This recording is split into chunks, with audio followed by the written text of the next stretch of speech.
Sim, agora sim, estamos ao vivo. Boa noite a todos os amigos. Hoje, dia 17 de maio,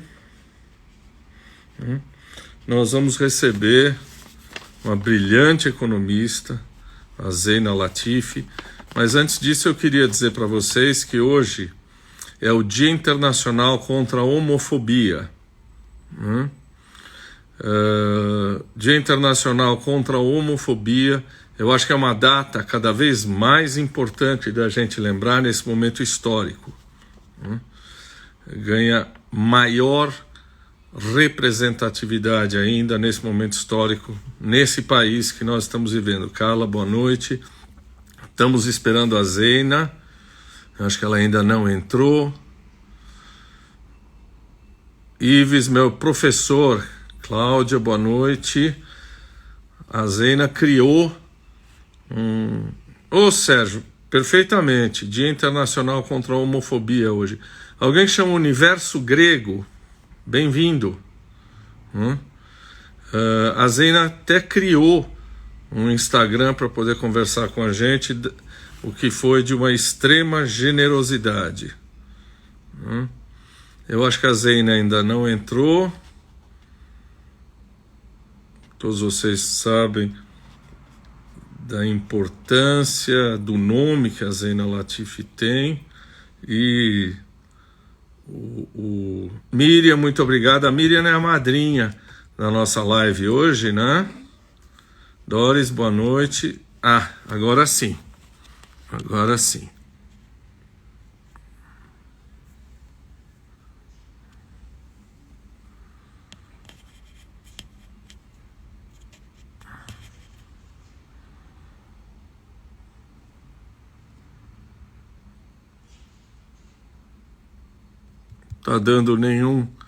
Tá dando ninguém.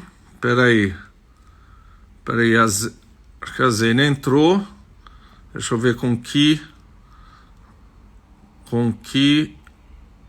Zeinaal 13. Vamos ver se é isso mesmo. Zeinaal 13. Isso sim. Vamos ver.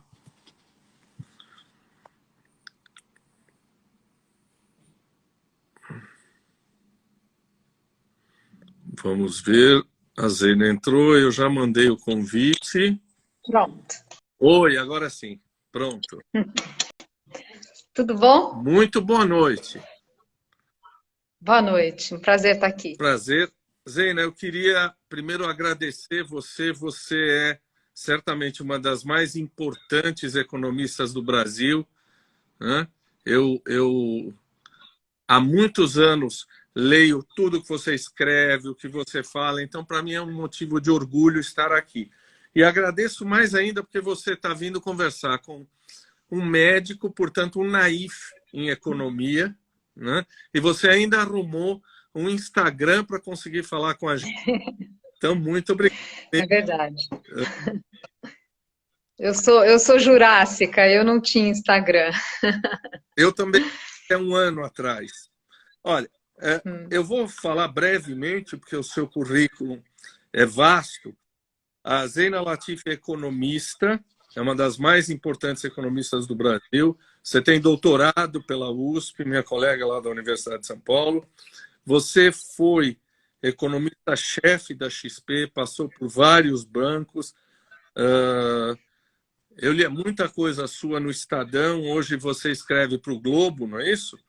E você está acostumada a fazer reuniões com investidores, a falar para um público especializado, já vi coisa sua no Valor, e hoje você vai falar com médico e com público que não é especializado. Então, a gente tem direito de errar quando pergunta alguma coisa, não é?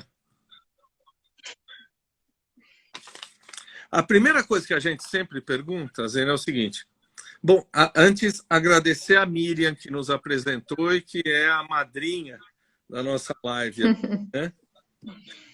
Eu sempre começo perguntando qual é o teu percurso. Como é que você chegou à economia? Como é que você fez doutorado depois? Conta um pouquinho da tua vida.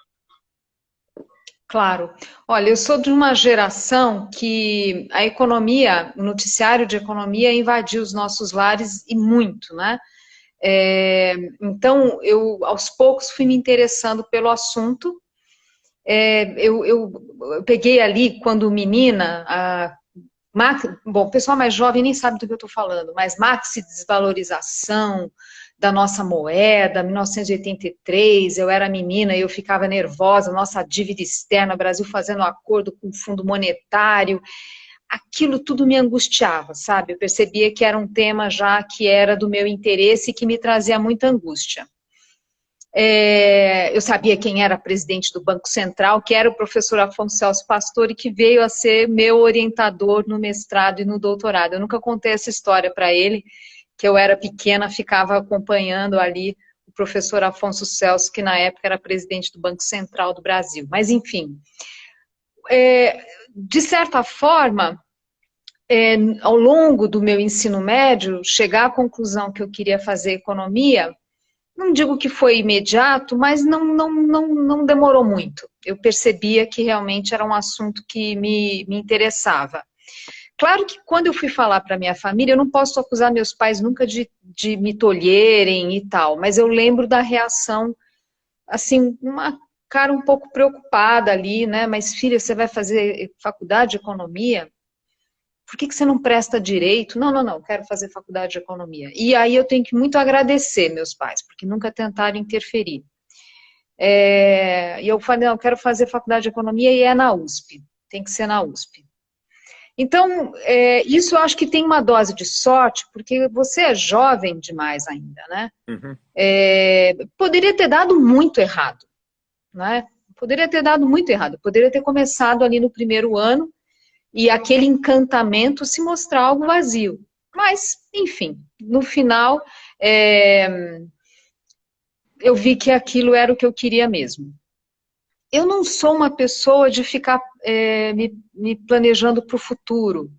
Hoje eu vou fazer isso, ano que vem aquilo. Eu não sou desse estilo, eu meio que deixo a vida levar. Então, eu não tinha clareza onde eu ia parar. Eu tinha uma vontade de trabalhar no setor público. E na pequena experiência que eu tive, eu vi que não era para mim. Mas, enfim, eu sabia que eu gostava de economia e isso me levou a fazer o meu mestrado e depois o doutorado. Mas, mesmo sabendo aí sim que eu não queria carreira acadêmica, eu não me via com perfil acadêmico. Eu gosto de olhar mais o todo do que as coisas muito específicas ali no detalhe, aquilo que exige a pesquisa acadêmica. Eu vi que não era meu perfil. Bom, daí a cair no mercado financeiro, que era onde mais emprega, não demorou muito, né? Eu tinha tido essa pequena decepção, essa fase pequena da vida em que eu trabalhei no setor público me desanimou, então eu não quis saber de trabalhar, fazer concursos, essas coisas, não me interessava. E então foi meio que acabou caindo no mercado financeiro.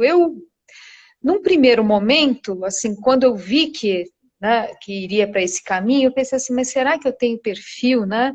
Mercado financeiro passa uma imagem assim tão agressiva, aí eu percebi que a gente se adapta a tudo. E o ponto é que eu gostava do meu trabalho e, enfim, e eu acho que no final é isso que importa, né? A gente tentar fazer bem o trabalho e eu acabei me adaptando, pelo menos por hora eu diria que esse meu ciclo no mercado financeiro se encerrou. Pelo menos hoje, a gente nunca pode dizer, né, como eu não faço planejamento, mas eu não, assim, voltar a ser economista-chefe de uma instituição, realmente eu teria que olhar com muito carinho, porque eu acho que são ciclos que se interrompem, que se completam.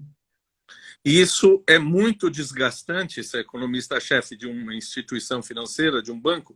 A responsabilidade e o desgaste são grandes?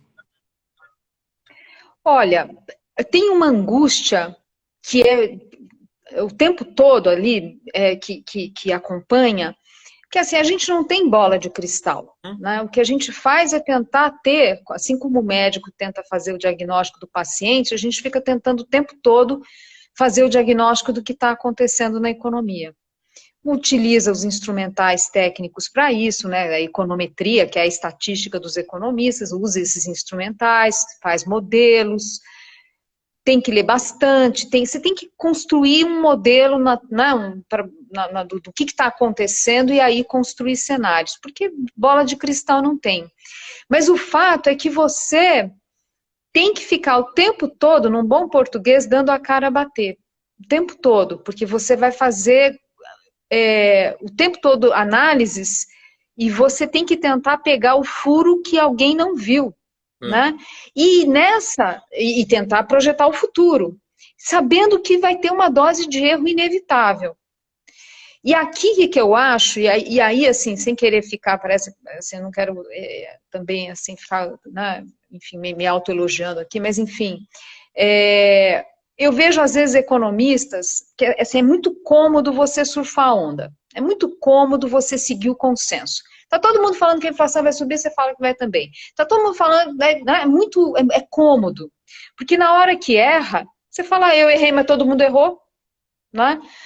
Agora, eu acho que o bom economista-chefe, o bom economista de uma instituição financeira, é aquele que consegue olhar um pouco fora disso e tentar ver onde tem problema naquele cenário que o mercado está traçando para tentar encontrar uma oportunidade, né, antecipar movimentos, e obviamente tudo isso é para cuidar do dinheiro das pessoas, né? Para que serve o economista? Para fazer esses aconselhamentos, para que quem está ali tomando conta do nosso dinheiro faça uma boa gestão, né? Então, e aí não é fácil, porque quando você erra o cenário, quando a gente erra o cenário, é muito sofrido, né? Se você está errando ainda e não é um tremendo consenso, quer dizer, se é uma coisa que você foi num caminho que não era exatamente o consenso, é muito doído.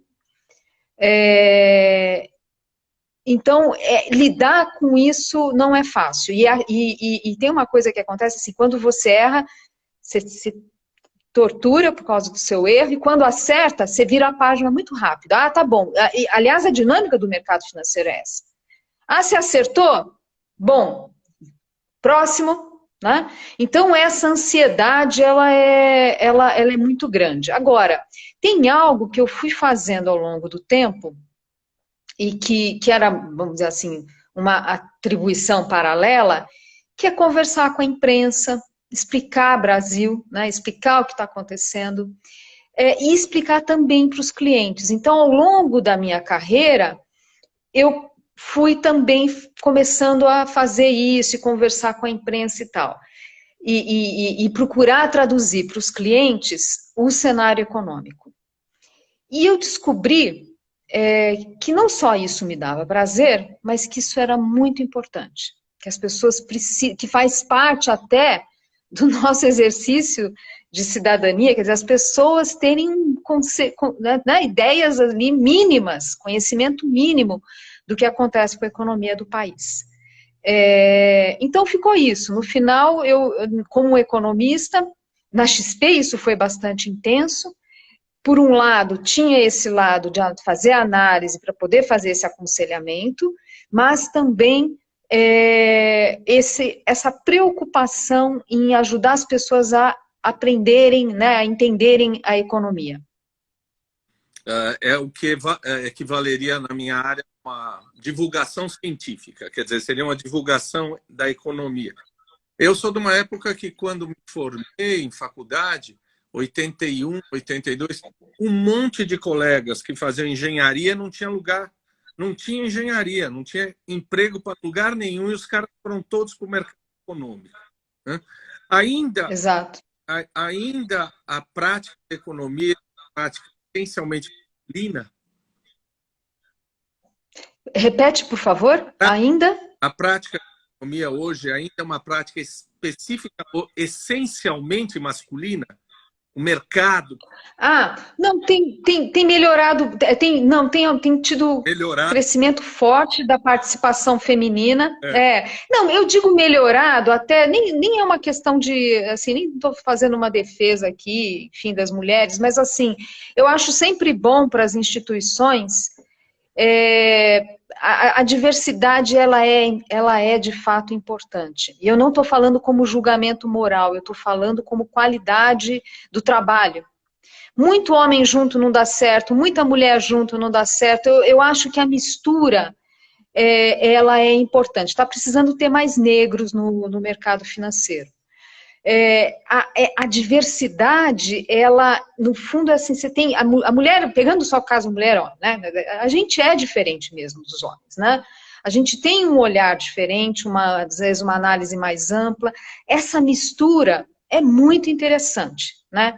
Então, eu mesma, quando tive que tomar decisões de contratação, quando eu via que o ambiente estava muito masculino, eu falava, puxa, eu preciso pôr uma mulher aqui, porque eu acho que vai enriquecer o ambiente. Mas isso posto, quer dizer, o que a gente observa é o seguinte, na faculdade de economia, não são tantas mulheres assim, na verdade. Algo como 27% mais ou menos. E não, o que eu tenho acompanhado não mudou muito nos últimos anos, quer dizer, aquilo que eu vivi lá atrás, que eram uns 25%, não mudou muito, tá? Não, acho que não chega a 30% a participação feminina. Então, aqui eu acho que tem a ver com uma visão, assim, uma visão ainda, que eu acho que talvez estejamos criando de forma errada as meninas, mas essa visão de que mulher não sabe matemática, mulher não vai ser boa em matemática. Então, carreiras de exatas, e economia não é ali no meio do caminho, mas tem bastante exatas, e aí as mulheres fogem, a raciocínio mais analítico, a coisa mais matemática, as mulheres fogem. Então, acho que a gente está errando alguma coisa na criação das meninas, porque não se trata de dificuldade. Você é médico, quer dizer, quando eu olho as estatísticas na faculdade de medicina, é ali muito equilibrado homem e mulher, né? Tem muitas mulheres, então... Hoje mais mulher do que homem. Mais mulher, então. E é uma carreira dificílima, né? Então não se trata da mulher não procurar a economia porque acha que a carreira vai ser difícil, mas acho que é um preconceito achar que não vai dar conta porque não tem raciocínio lógico, porque não tem economia, tem muita matemática, não vou dar conta e tal e tal. Bom, isso é claro que isso se reflete no mercado financeiro, porque se já são menos mulheres saindo, então, óbvio que isso se reflete. Quando a gente vai para o nível de pós-graduação, também a participação feminina é melhor. Então, não tem jeito isso, essas carreiras, elas acabam tendo, né, acaba tendo homem demais no mercado financeiro, é verdade. Né? Mas o que eu vejo, quer dizer, se há uns anos atrás eu olhava e falava, caramba, não tem mulher economista-chefe, hoje já são várias moças das gerações mais novas, e eu olho e fico muito feliz porque são pessoas muito bem preparadas, são moças muito corajosas, então aí tem olha, muito interessante o trabalho ali dessas moças. Bom, você está falando com um psiquiatra e eu não posso me furtar a fazer uma observação que você falou algo que eu achei muito interessante. Como economista, você precisa prever. Quer dizer, não tão positivista, prever para prover, mas você tem que olhar o futuro, prever o futuro. E você fala que, como mulher, como ser humano, eu deixo a vida levar, eu não me vejo para o futuro. Quer dizer, é bem diferente na tua vida pessoal do que você precisa exercer na tua profissão?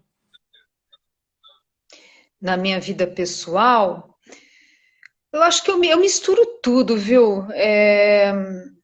Agora você fez uma pergunta que eu não esperava. Eu vou contar uma história, assim. A minha mãe, ela era formada em biologia, na USP também. E eu lembro que uma vez eu viajei com a minha... Quer dizer, algumas vezes eu viajei, mas teve uma viagem que eu fiz com ela, e a gente foi para uma... Desculpa contar essa história, mas eu vou chegar lá. A gente foi a uma praia distante ali na Bahia, e era uma ilha que a gente foi e tinha umas conchas furadas. A ilha tinha uma praia com conchas furadas. Essa era a marca ali. Acho que até dava um nome para a ilha. Eu não me lembro mais. E eu me lembro que eu olhei, eu tava no mesmo passeio que ela, e eu estava pensando assim, mas onde será que eles colocam o esgoto aqui? Mas qual é a economia da região? Quantas pessoas será que moram? As perguntas, o meu olhar era um olhar de economista, o tempo todo. Mas escuta, mas o lixo estão descartando onde? Tem tratamento de esgoto? Quer dizer, as minhas questões ali, onde as crianças vão estudar, tudo que era ligado, de alguma forma, a questões socioeconômicas, eu estava prestando atenção ali. Aí a minha mãe vai e fala, nossa, essa concha é furada, é porque tem um fungo, não sei quem, me contou lá a história, sei lá, do porquê que aquela concha era furada. Aí ela olhava as rochas ali da praia e falava, esse tipo de rocha é da época tal, da formação do não sei quê, aí começava, enfim, todas as teorias ali. E aí, aquele dia caiu a minha ficha que a profissão da gente, no meu caso pelo menos, influencia muito a forma da gente ser. Muito. O olhar que a gente tem, a forma como eu elaboro as coisas, eu acho que são... Eu sou bastante racional, que não quer dizer que eu não dê meus tropeços, mas eu acho que tem muito a ver com a minha formação. Então, acho que para responder a sua pergunta, da mesma forma que eu encaro a minha profissão, eu encaro a minha vida, eu acho que de forma bem parecida, viu? Eu não sou de fazer grandes prognósticos, não. Eu acho que a gente não sabe se os traços de personalidade nos levam para aquela profissão ou se a formação da profissão influencia depois. Perfeito. Uma coisa que eu ia te dizer é que às vezes eu vejo economista falando e tal, e ele fala de números, de PIB, de teto, etc. E às vezes eu paro e penso exatamente um pouco aquela questão que você falava de matemática, etc. E eu fico pensando que essas pessoas não dão conta, que discutem política macroeconômica, etc., está falando de pessoas, né? Que quando a gente fala de economia, a gente fala de questão de gênero, a gente fala de fome, a gente fala de gente, a gente fala da questão de negro. Quer dizer, acho que às vezes alguns economistas passam uma coisa de uma matemática pura e eu falo assim, bom, mas nós estamos falando de milhões de vidas que estão dependendo disso. Daí acho que a economia está inserida, talvez, no meio do caminho, também nas ciências humanas, não é só junto da engenharia ou nas ciências exatas. Não falta, às vezes, ao economista a lembrança de que nós estamos falando de vidas humanas e de algo concreto, que é muito menos matemático, muito menos científico? Uhum. Olha, eu penso o seguinte, o que não quer dizer que às vezes os economistas exagerem na dose, enfim, mas essa parte técnica, ela é essencial. Porque se a gente levar, quer dizer, uma coisa é você ter a consciência de que medidas econômicas, elas têm impacto na vida das pessoas, a gente não pode nunca perder isso de vista. Para que serve a política econômica? Para que servem as recomendações dos economistas? É focando o bem-estar, é focando o bem comum, né? Então, isso a gente nunca pode perder de vista. Mas essa questão técnica que passa a frieza para as pessoas, ela não pode ser abandonada. Por quê? Porque às vezes, isso eu vejo muitas vezes em alguns economistas, você não pode deixar que as questões mais emocionais contaminem e você não use a técnica de boa forma, porque daí no final vai todo mundo sair perdendo. Então, pegando no caso seu da medicina, a gente quando está doente, a gente até gosta que o médico tenha empatia. É bacana, o médico tem um mínimo de empatia, você não chega lá não ser um robô, é claro, mas tem que ter boa técnica, né? Você está colocando Então, assim, o economista não pode perder de vista a boa qualidade da análise, a busca de evidências empíricas, olhar os dados, olhar as pesquisas, olhar o que é feito no mundo, olhar experiências de sucesso, analisar com frieza. Essa análise, ela precisa ser feita. Né? Então, importante as pessoas não confundirem esse olhar frio na hora de fazer a análise com insensibilidade social. porque realmente tem lugar para tudo. Uhum. Você fez a metáfora exata, quer dizer, não me basta o médico que vem me atender ser muito simpático, muito bacana, se ele não tiver o distanciamento e a frieza para pensar clinicamente, né? Acho que a metáfora é... Deixa eu te perguntar, pode ser até provocativo o que eu vou te perguntar. Eu devo perguntar para os economistas ou para os políticos? Porque o Brasil...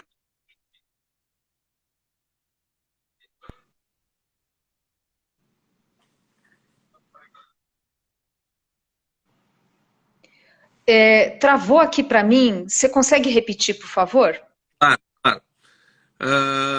Eu estava dizendo que é uma pergunta provocativa e eu ia dizer para você o seguinte: eu devo perguntar para os economistas ou para os políticos por que o Brasil é um país desumanamente desenvolvido?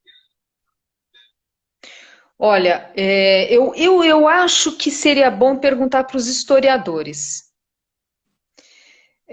Olha, o histórico do Brasil não é um histórico que nos ajudou, vamos dizer assim, né? Desde o modelo de colonização, a forma como evoluiu, né? As decisões que foram sendo tomadas ao longo do tempo. Tem um conceito, na verdade não é um conceito da economia, mas a economia rouba esse conceito para analisar, que é o path dependency, dependência da trajetória, quer dizer, na ideia que as escolhas que as sociedades fazem ao longo do tempo tem a ver, elas têm uma rigidez, né? Tem a ver com os legados históricos, e a gente vai tomando decisões que podem reforçar ou não tendências ou escolhas ou trajetórias que são ruins. Infelizmente, no Brasil, a gente foi tomando decisões erradas historicamente. Então, se a gente for pensar, por exemplo, vamos pegar o caso da escravidão. O Brasil foi o país que proporcionalmente mais teve escravos. A gente ficou 350 anos na escravidão. Fomos o último país a abolir a escravidão. Os vizinhos da América Latina olhavam a gente com espanto. Eu lembro, eu estava vendo outro dia Guerra do Paraguai, negros, escravos foram recrutados, porque ninguém queria ir, né? Então teve que recrutar na marra ali. No início até iam, depois ninguém mais queria ir. Enquanto os países né, participando ali, eu olhava e falava, mas né, que esquisito esse negócio. Então, né, a tal expressão para inglês ver foi porque a Inglaterra pressionava o Brasil para parar com o tráfico de negros, e a gente ficava enrolando os ingleses, né? Então, eram leis que eram aprovadas para inglês ver. Então, é uma expressão da época. Então, eu estou puxando uma coisa lá de trás, porque se você vai puxando o fio da nossa história, aí depois da abolição, da escravidão, a impressão que dá é que deu um estado de negação no Brasil. Assim, não assumir aquilo, e, portanto, a contrapartida disso foi não dar educação para os pretos, diferentemente do que aconteceu nos Estados Unidos.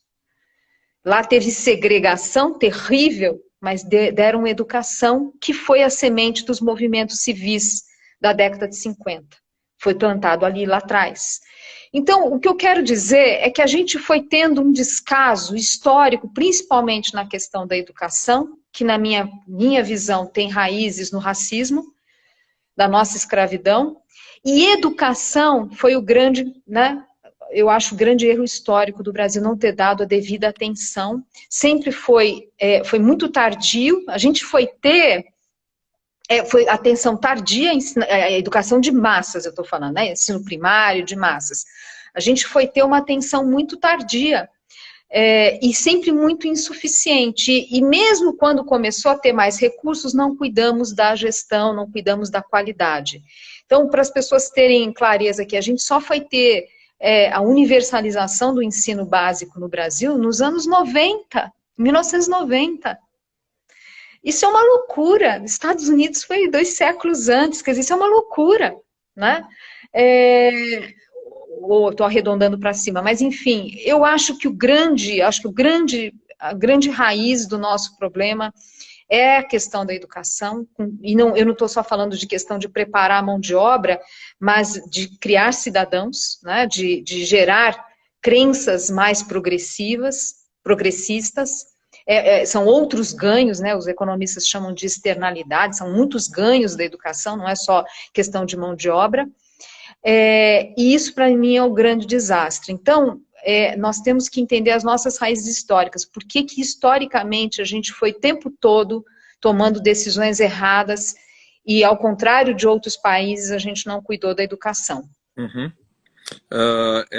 Eu ia dizer isso, quer dizer, nós não vamos falar do espírito da história, voltar a Hegel, etc. Estamos falando que os governos sucessivamente fizeram opções equivocadas, né? E aí vem a questão. A gente demorou muito, eu fiquei lendo aí a discussão do orçamento da União, demorou para sair, né? E ficou um monte de gente, aliás, saúde, educação, infância, com investimentos muito menores, né? E esse investimento, o orçamento, parece que beneficiou uma série de pessoas.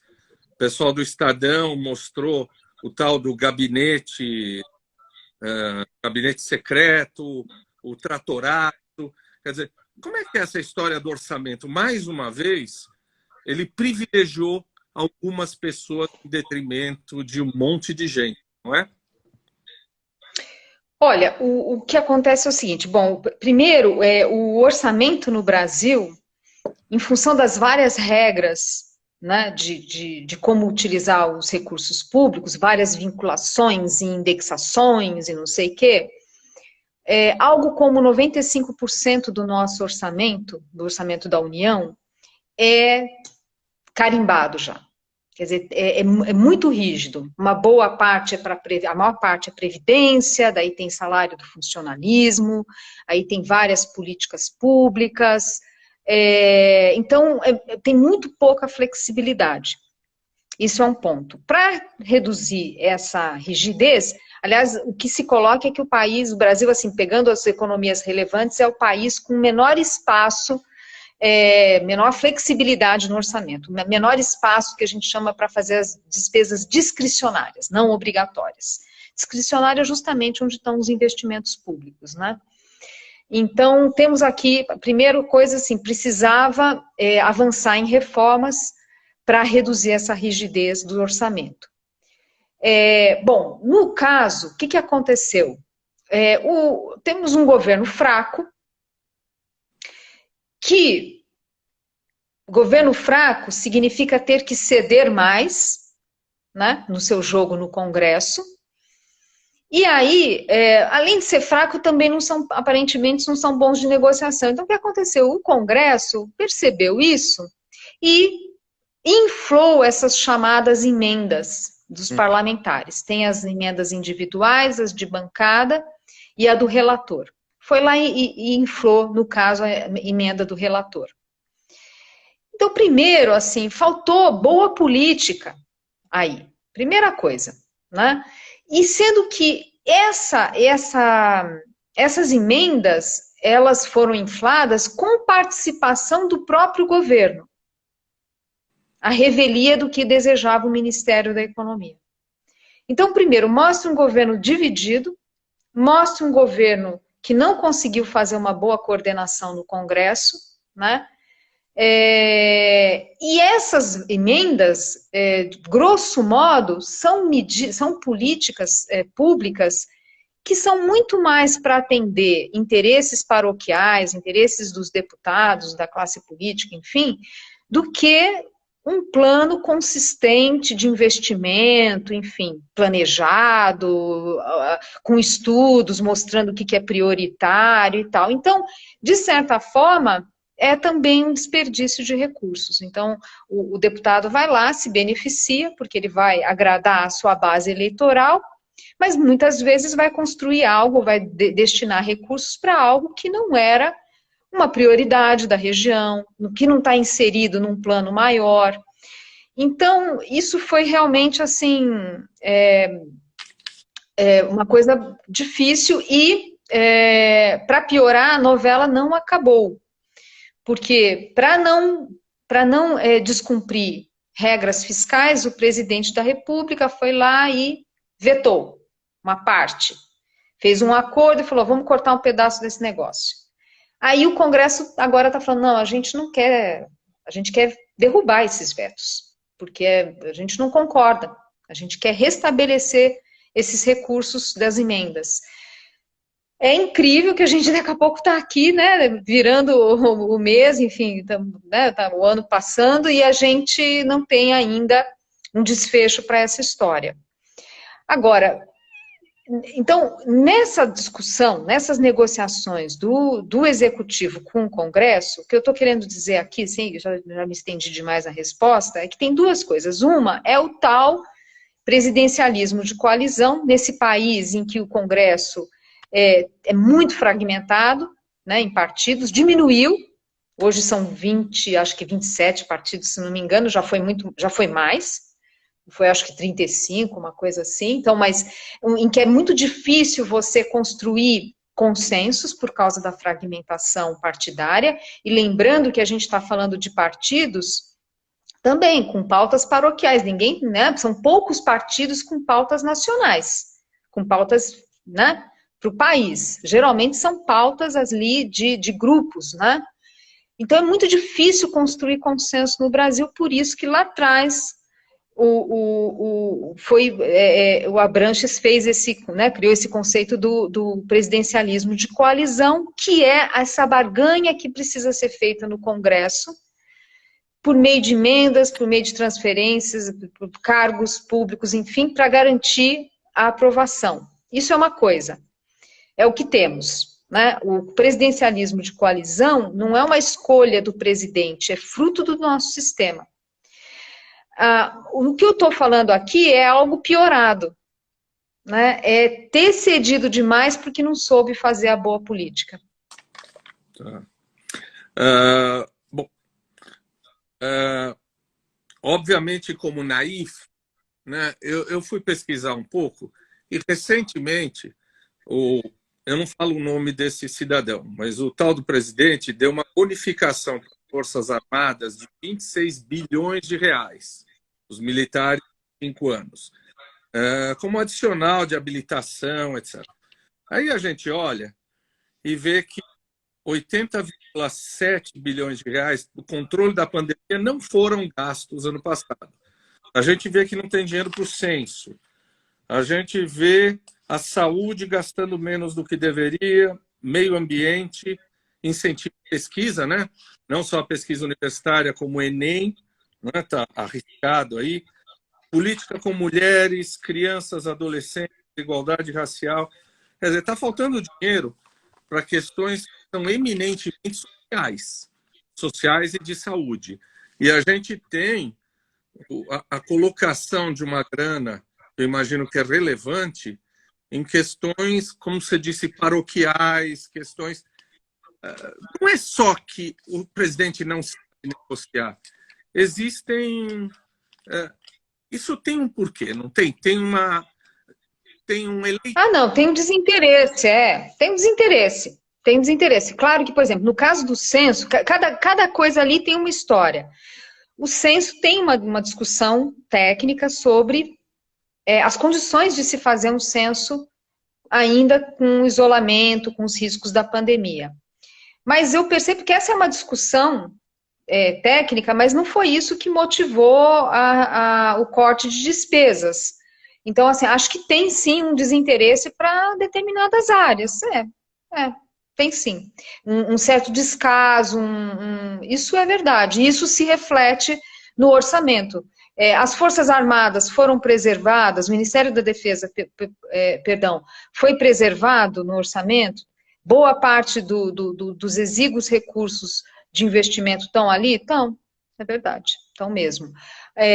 O que eu acho que, assim, e eu acho equivocado? Acho um tremendo equívoco, acho que o orçamento, de uma forma geral, ele é desconectado do momento do país.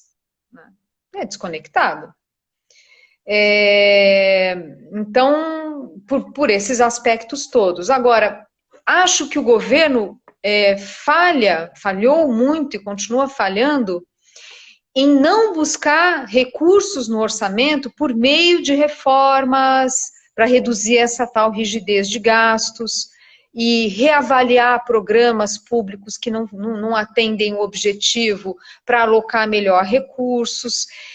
Aqui entra, assim, porque diagnósticos tem, o Ministério da Economia tem mapeado ali políticas públicas que precisavam ser suspensas ou remodeladas, tem a discussão sobre redução, ainda que, né, temporária, por exemplo, da carga horária do funcionalismo para poder, nos momentos de emergência como agora, reduzir um pouco o gasto com a folha. É tudo tema polêmico, bate no bolso de cada um de nós, precisa ter uma vontade política tremenda para fazer, mas é isso, essa é a função do presidente.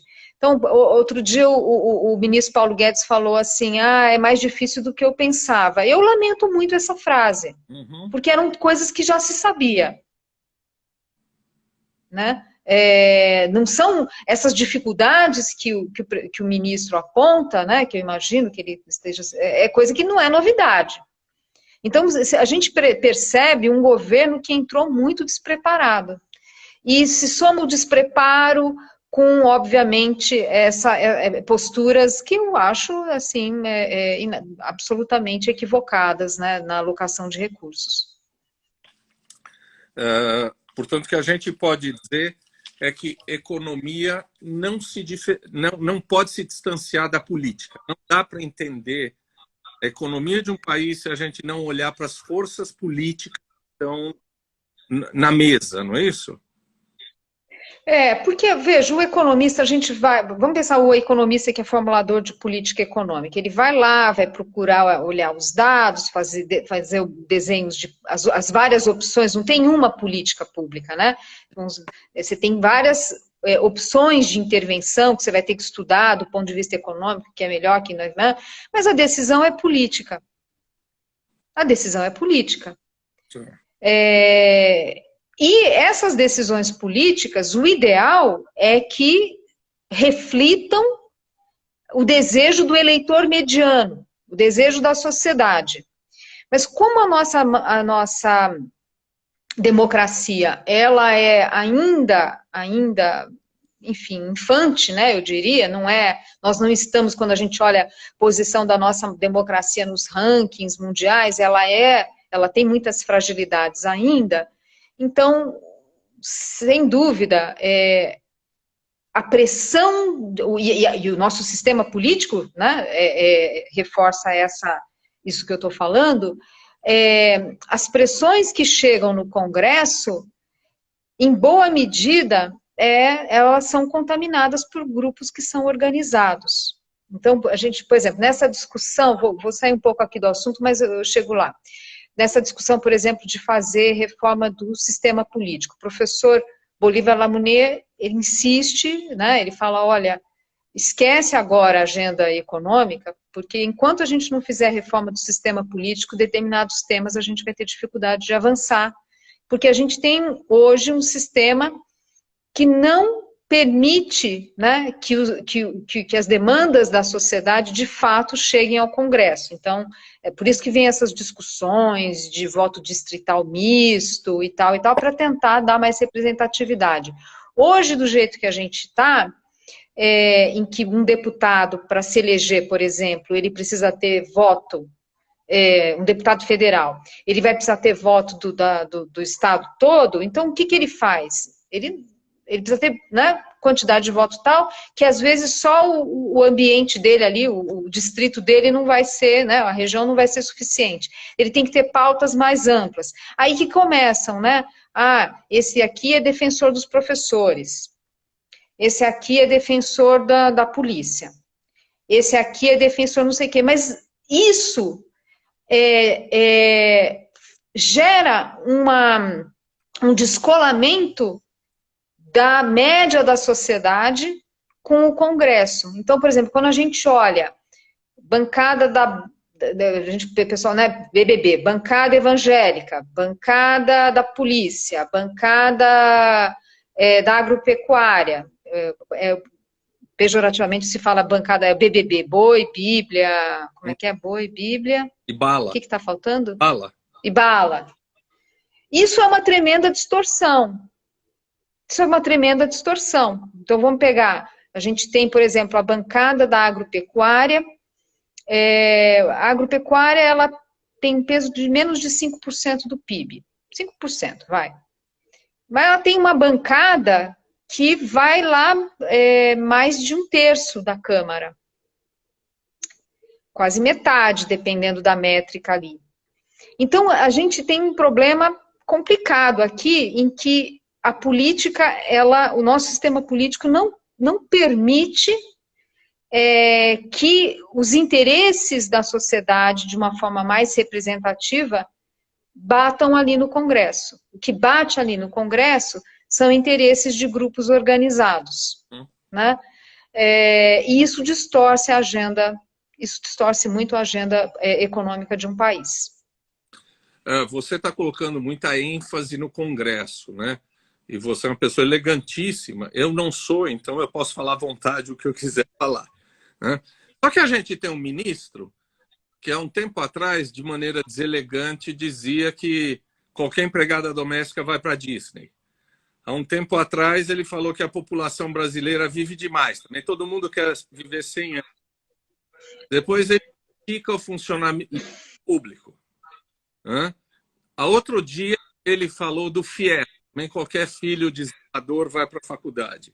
O que me deixou muito enraivecido, porque meu pai era motorista de táxi, então eu sei bem o que é a dificuldade para estudar e por que essas coisas não dão um caráter elitista, preconceituoso a esse ministério, e também não faz a população acreditar que está sendo roubado, que tem gente pegando o dinheiro do Estado que não merecia, gente que está pegando dinheiro para estudar e que não deveria estudar, que funcionário pagar. Esta mensagem do tão falado posto Ipiranga não é uma mensagem preconceituosa, não é uma narrativa muito ruim que separa ricos de pobres? Olha, em alguns momentos, assim, até porque tem temas que o Paulo Guedes fala, e eu sei do que ele está falando. Por exemplo, na história do FIES, o que aconteceu é que houve um desvio muito grande daquele programa, né? E, de fato, teve uma concessão de benefícios equivocada em alguns momentos. Daí tiveram reformas ali desde o governo Temer para acertar esse programa. Mas não é isso que o Paulo Guedes falou, né? O problema do FIES não foi gente tirando nota baixa, qualquer que seja a classe social, e ingressando. O maior problema que teve no FIES lá atrás foi de pessoas que não precisavam do recurso, né? Pessoas que não são das camadas populares e que se beneficiaram. Isso lá atrás foi um grande problema. O que eu entendo é que assim, tem um diagnóstico ali que acho que o Paulo Guedes não fez bem, né? Aí vem a fala infeliz também, mas porque uma coisa é você apontar o problema, né? Agora, eu acho que ele também não soube apontar muito bem. Quer dizer, tem problema no FIES? Tem, mas qual exatamente? Comunica, aliás, esse ponto é importante. Se tem um problema numa política pública, comunique à sociedade. Olha, estão aqui os números, quem está recebendo é esse grupo, está certo, está errado, é mau uso do recurso ou não é, né? por exemplo, só citando um exemplo, todo mundo achava, o Ciência Sem Fronteira. Ciência Sem Fronteira foi para um monte de gente rica estudar fora. Um programa muito equivocado, muito equivocado. Então, tem coisas que você tem que expor para a sociedade para poder reformular esses programas. Agora, eu não vejo nem isso sendo feito, né? E, obviamente, essas falas, elas só aumentam, é um tiro no pé, né? Porque só aumenta a desconfiança da sociedade, mostra um governo também sem rumo, né? Então, os erros, assim, para além da questão de ser inadequada a fala, a minha crítica é aquilo que, de certa forma, é só a ponta do iceberg, é isso que eu estou querendo dizer. Uhum. Essa fala equivocada é só a ponta do iceberg de algo maior, né? De uma dificuldade de diálogo, de uma dificuldade de, aí sim, usar a técnica para mostrar para a sociedade programas que precisam ser reformulados. Ele é o ministro da Economia, ele que tem que propor para o presidente e, obviamente, convencer o presidente que tem políticas públicas que precisam ser reformadas. Então, eu realmente acho que é só a ponta do iceberg. Bom, a minha amiga Adriana Caetano quer discutir com você teto de gastos, eu já vou falar. E a Normélia traz uma coisa que eu ia te perguntar. Como eu sou muito curioso, eu já fiz alguns cursos por aí, e há alguns anos eu vi uma discussão sobre taxar grandes fortunas. E eu ouvi alguém dizendo que taxar grandes fortunas é um tiro no pé porque aumenta a evasão fiscal, se você ficar taxando grandes fortunas. Você acha que o sistema tributário no Brasil é justo? Por que a gente não taxa grandes fortunas? Por que a gente não taxa, também vou dar um tiro no meu pé, fundos imobiliários? Por que a gente não taxa dividendos, LCI, um monte de aplicações financeiras? Por que a gente não taxa templos e igrejas? Quer dizer, não tem mais gente que podia estar pagando imposto e o imposto é distribuído de maneira desigual no Brasil? Olha, a nossa carga tributária, ela é distribuída de forma desigual, isso é bastante óbvio. Quem mais é penalizado, né, é o trabalhador CLT, que tem ali o imposto descontado na fonte, não tem escapatória, e, obviamente, de uma faixa intermediária de renda. A correção do sistema... Só que, assim, o problema do nosso sistema tributário é muito além do fato dele ser injusto do ponto de vista social. Tem um outro problema, que, na minha visão, é mais grave, é que a gente tem um sistema tributário que gera distorções na economia e prejudicam o crescimento do país, prejudicam o investimento. Pela complexidade, as várias regras, e regras que atrapalham a alocação de recursos, atrapalham o bom funcionamento dos preços e da economia. Isso é o essencial. Hoje, se tiver que pensar assim, qual que é a primeira reforma que precisa ser feita, é essa que está sendo discutida no Congresso, que é a tal da criação do IVA, do Imposto sobre Valor Agregado. Por que ela é prioritária? É que ali que está, nesses chamados impostos sobre o consumo, é ali que está a maior parte das distorções e que machuca o setor produtivo. Uma empresa no Brasil nunca sabe se está pagando imposto direito. Tamanha é a complexidade e a insegurança jurídica que está envolvida, então você não sabe se está fazendo certo e às vezes até o passado é incerto, como dizia o ministro Malan, que vem uma regra que reavalia com efeito retroativo e vamos que vamos, enfim, é uma confusão.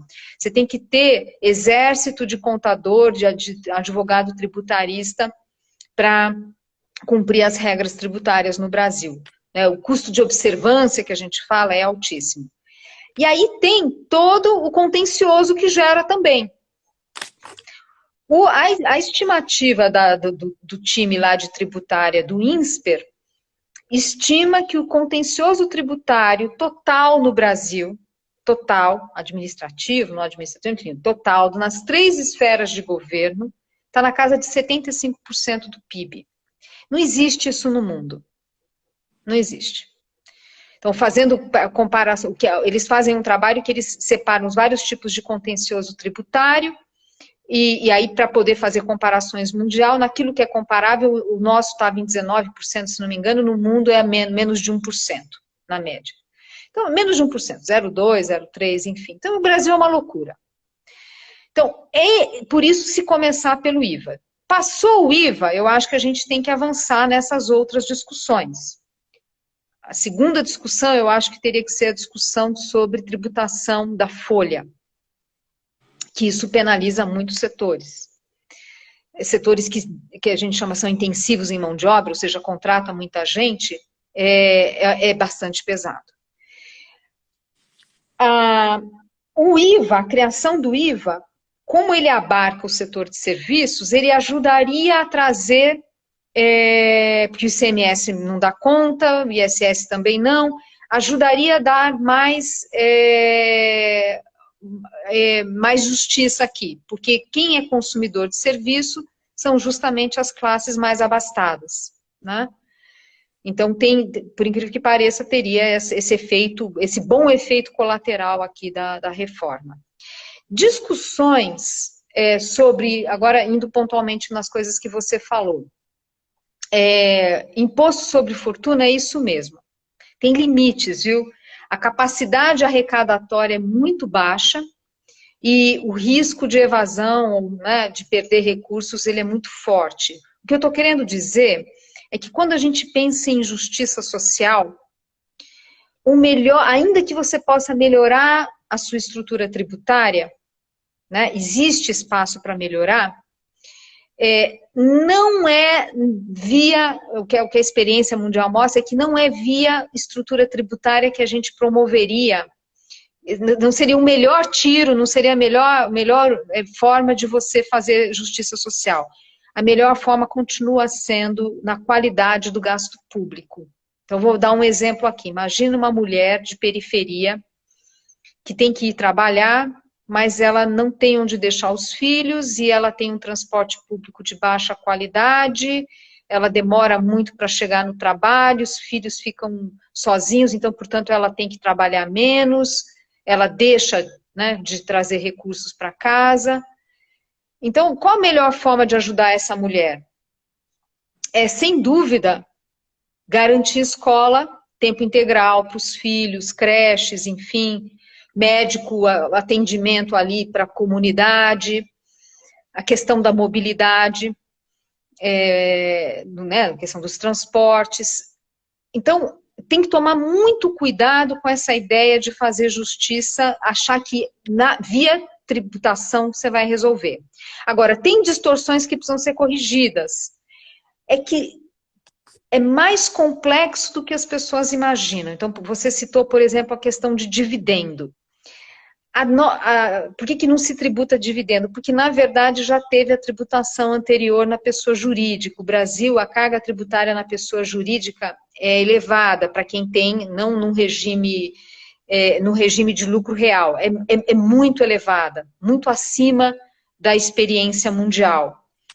Então, se você faz a tributação de dividendo, mas sem acertar, por exemplo, a tributação da pessoa jurídica, do lucro real, você vai dar um tiro no pé, porque você vai fazer mais empresas irem embora do Brasil. Então, no fundo, o que eu estou falando é que tem soluções que, às vezes, intuitivamente... Aí entra aquela discussão que a gente estava falando da técnica. Na emoção, as pessoas falam que absurdo, tem que tributar, tem que aumentar o IPTU, tem que tributar fortuna, tem que tributar dividendo, mas não são equações fáceis, né? E possivelmente com capacidade, pelo menos é o que a experiência mundial mostra, com capacidade arrecadatória limitada. Então, eu acho que a gente tem que, nessa questão tributária, tem que ir com cuidado. Fazer puxadinhos para atender demandas da sociedade vai ser um populismo que pode dar problemas lá na frente. Aqui, esse assunto é um exemplo que precisa de muita técnica aqui. Nós temos 2 perguntas, faltam 2 minutos. Eu te pediria se a gente pode avançar mais uns 2 ou 3 minutos, se você tiver. Tudo bem, Tá. tudo bem. A Adriana Caetano, que é auditora, ela diz assim, são 92 tributos. Tá? E aí, pergunta 1, eu vou fazer as 2 e aí você tem um tempo para responder. Um país morrendo 430 mil pessoas, quebrado, ficar discutindo se nós vamos manter o teto de gasto não é uma discussão bitina. Quer dizer, não tem que dar dinheiro e jogar dinheiro para o mercado. A última. É mais difícil essa discussão. 2 coisas precisam ser colocadas aqui. Primeiro, que não existe milagre na economia. Não existe isso. Se você está gastando demais, isso vai, em algum momento, se traduzir em inflação teimosa e juros mais altos, e é o que a gente já está começando a ver. Quando olha essa inflação mais elevada, isso tem endereço certo. Foi má condução de política fiscal. Não é só pelos excessos, mas pelo mau uso. Gastou de menos em vacina, gastou demais em auxílio emergencial, o auxílio emergencial acabou, a vacina não veio, estamos, né, de novo em isolamento. Então também tem essa coisa, quando a gente fala em aumentar gasto público, qual gasto público?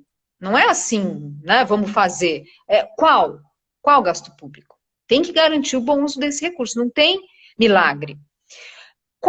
Bom, no caso dos gastos da pandemia, a regra do teto, ela é automaticamente flexibilizada. É o que a gente chama de cláusula de escape. Na emergência, não funciona a regra do teto para esses gastos associados à emergência. Então, a regra do teto não foi em nenhum momento um limitador para aumentar gastos para a pandemia. O diabo é que a gente gastou mal. Se não tem vacina, não é porque não faltou, não é porque não teve dinheiro. Se não tem vacina é porque não comprou na hora certa e agora está tendo que correr atrás do mundo todo também. Com direito à segunda onda na Índia. E, aliás, no mundo todo. Mas, enfim, todo mundo correndo atrás dos insumos, né, da vacina. Não faltou dinheiro, faltou outra coisa. Faltou competência, faltou atenção com a saúde, erros de diagnósticos. Então, a regra do teto não foi impeditiva. Agora, ela foi muito importante e portanto, mexer com ela tem consequências para ajudar o Banco Central a reduzir a inflação. Então, o que aconteceu? Ali no início de 2016, a taxa de juros do Banco Central estava em 14,25. Aí começou a ter, né, a discussão da regra do teto, ajuste das contas públicas. Bom, ainda no governo Temer, a taxa Selic foi para 6,5%. Por quê? Porque a inflação cedeu, porque o dólar despressionou, né? Não existe despressionar. Reduziu a pressão no dólar, a inflação caiu, as expectativas inflacionárias caíram. Então, o que eu estou querendo dizer é o seguinte, a regra do teto, você pode discutir se ela poderia ter sido melhor, pior, no seu desenho. Tudo bem. Agora, ela foi essencial para a gente ter taxa de juros mais civilizada no Brasil. Sem a regra do teto, a gente não teria a taxa de juros tão civilizada. E se agora a gente está vendo o Banco Central subindo juros, é porque a gente pisou na bola da gestão da política fiscal. Então, não pode brincar com o fiscal, ainda mais, a gente não é Estados Unidos, a gente não é país rico, a gente é país emergente. País emergente não tem o mesmo, né, mesmo espaço para aumentar gastos. E a gente gastou como se fosse a Alemanha, né? Uhum. Última pergunta, eu juro. Eu vi uma fala da Hillary Clinton esses dias que me deixou muito surpreso, falando da China. Aí falou uma coisa de voltar aos meios de produção, pondo inclusive subsídio. Né? Aí eu vi um comunicado dos atores econômicos da Casa Branca. Até fui ler. Saía a teoria do gotejamento, eu fui estudar a teoria do gotejamento e volta o Estado a ocupar um papel de investimento, um papel de garantia de emprego. Na Europa está tendo isso. eu fui ambicioso, fui ler até o Keynes para tentar entender esse negócio aqui, né? Que eu achei que isso era keynesiano. Né?